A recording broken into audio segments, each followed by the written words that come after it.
The next thing we're getting into is some marketing ideas. And one of the things where you hung your hat and really, and again, the reason you could make these sales is you had marketing hooks, you had products and specials ready to go that were really the way that your staff could drive these sales. Talk about that aspect of having hooks in your restaurant, brings people back, keeps them interested, keeps them excited, and makes the business money. Yeah, hooks are a super effective and powerful concept. I'm going to define hook for you. So a hook is a nugget of information that sets your restaurant or your brand apart from the competition. It might be a specific recipe passed down generations from great-great-great-grandmothers. It might be a way of doing business. It might be entertaining things that happen within your restaurant. So I'll give you some examples of that, but you can't have too many hooks, and I'm a huge believer in them. And it helps you dominate your competition like I did. So my very first and biggest hook was our wood-fired brick oven. I mentioned that restaurant that I went to where I asked the server for the recommendation.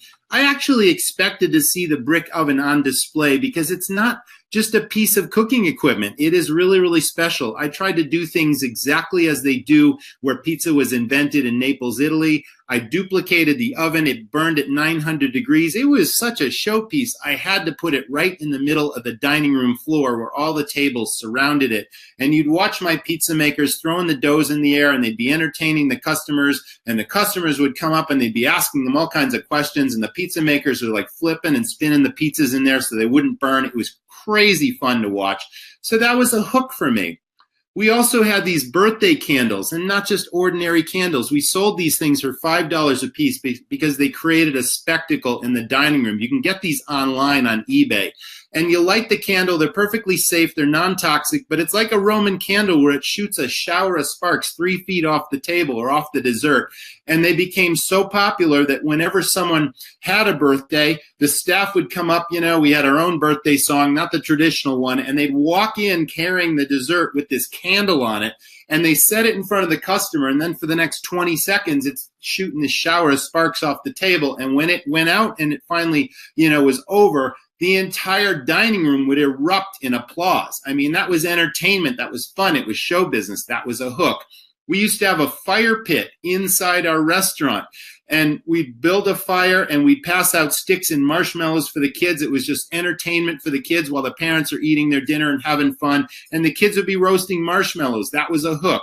You know, there was a giant moose head over the bar, and we used to have a smoke machine with a little button, and whenever a bartender got a nice tip, he'd press the button and smoke would come out of the moose's nose, and then they'd ring this bell. You know, all these things just kind of create attention and make fun for the customers. But the best one of the best hooks that wasn't even at my place was at a ski resort I used to go to in Vermont. I'm a huge skier. And I sat at the bar and I saw this conveyor belt loaded with pint glasses behind the bar. And the pint glasses would go underneath the beer taps and they would just keep going by. And I looked to the left and I saw a hole cut in the side of the building. And the conveyor belt with the pint glasses goes outside, goes around the back of the building. And then if you look to the right, there's a hole cut on the right. And now these pint glasses are coming back inside because it's below zero outside, and these pint glasses now come in frosty and cold like you wouldn't believe.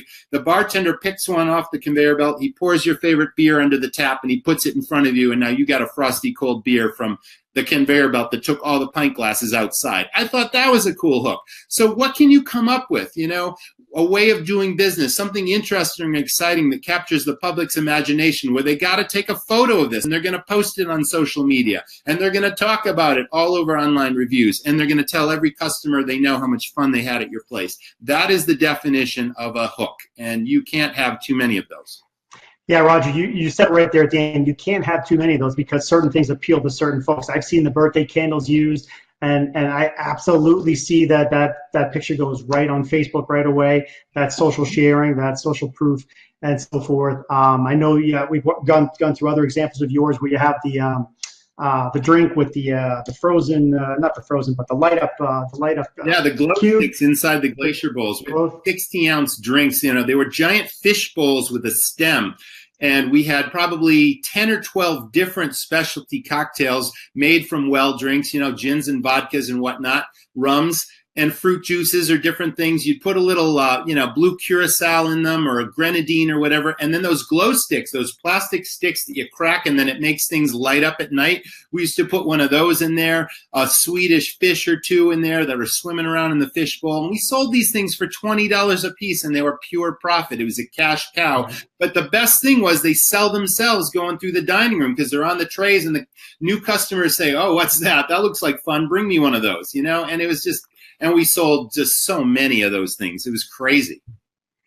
Yeah, I think stuff like that is great because the cash cow aspect of it is unbelievable. If you walk through your cost of goods sold on that, and then the price point, it's an absolutely fantastic drop to the bottom line. And those are the things you have to have mixed in your menu to make money at the end of the day. A lot of stuff is going to have good food cost, okay food costs, but you got to have some killer items that absolutely drop profits to the back end. Everybody, this has been Jamie Oikle from runningrestaurants.com, along with Roger Goodman from restaurantrockstars.com. Thank you so much for listening, and all the best for your restaurant business.